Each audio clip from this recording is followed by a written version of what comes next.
Live ಬಿಡ್ರಿ. ಮೀಡಿಯಾದವ್ರಿಗೆ Kannada ಇರಲ್ಲಪ್ಪ. H Ranganath ಯಾರ್ಯಾರಿಗೆ ಮಾತಾಡ್ತಿ ಮಾರಾಯ? ನಮ್ಮ ರೈತರ ಬಗ್ಗೆ ಮಾತಾಡಪ್ಪ ಮಾರಾಯ.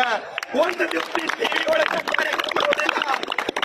ಪಬ್ಲಿಕ್ ಟಿವಿದಾಗ ರೈತರು ಉಪವಾಸ ಸಾಯ್ತಾ ಇದಾರೆ. ಒಂದು ದಿವಸ ಕಾರ್ಯಕ್ರಮ ನೋಡಿಲ್ಲ. ಸುಮ್ನೆ ಬುಡೇ ಬಿಡ್ತಿ ಟಿವಿ ಒಳಗ್ ಕೂತು. ಇದು ನಿನಗೇನ್ರೆ ತಟ್ಟಿತ್ತಂದ್ರೆ ಈ ಕಾರ್ಯಕ್ರಮ ಇವತ್ತು ಸಂಜೆ ಒಳಗೆ ಟಿವಿ ಒಳಗೆ ಬಿಡಬೇಕು.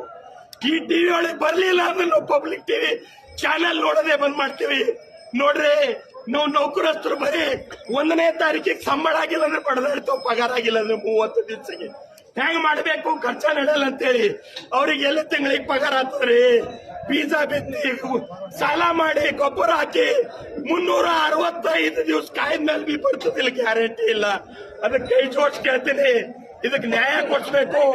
DC ಮೇಡಮ್ ಅವ್ರು ಹಿಂದೆ ಮಾಡಿ, ನಾವು DC ಮೇಡಮ್ ಅವ್ರು ಇಲ್ಲಿ ಬರ್ಬೇಕು. ಒಬ್ಬ ಯಾವ ಹೇಳ್ತಾನೆ ಎಲ್ಲ ನಾವ ಮೇಡಮ್ ಅವ್ರು ಬರ್ತಾ ಇದಾರ, ಅವ್ರು ನಮ್ ಸಹೋದರಿಯರ, ಅವ್ರಿಗೆ ನಾವು ಗೌರವ ಮಾಡ್ತೀವಿ. ಆದ್ರೆ ಎಲ್ಲಾನು ನೀವು ಹೇಳಿದ್ ನಾವು ಕೇಳಲ್ಲ. ಜೈ ಜವಾನ್, ಜೈ ಕಿಸಾನ್, ಜೈ ಜವಾನ್, ಜೈ ಕಿಸಾನ್. हिंदी में एक बात बोलना चाहता हूँ.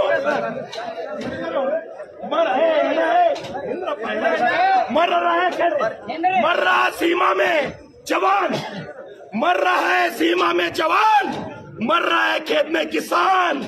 इस दुखी दिल से कैसे कहूँ मेरा देश महान. ನಮ್ಗೆ ನ್ಯಾಯ ಬೇಕು, ಕೇಳಂಗಿಲ್ಲ. ನಾವು ನಾಟಕೀಯ ಹೇಳಿಕೆಗಳಿಗೆ ಬೋಲೋ ಭಾರತ್, ಭಾರತ್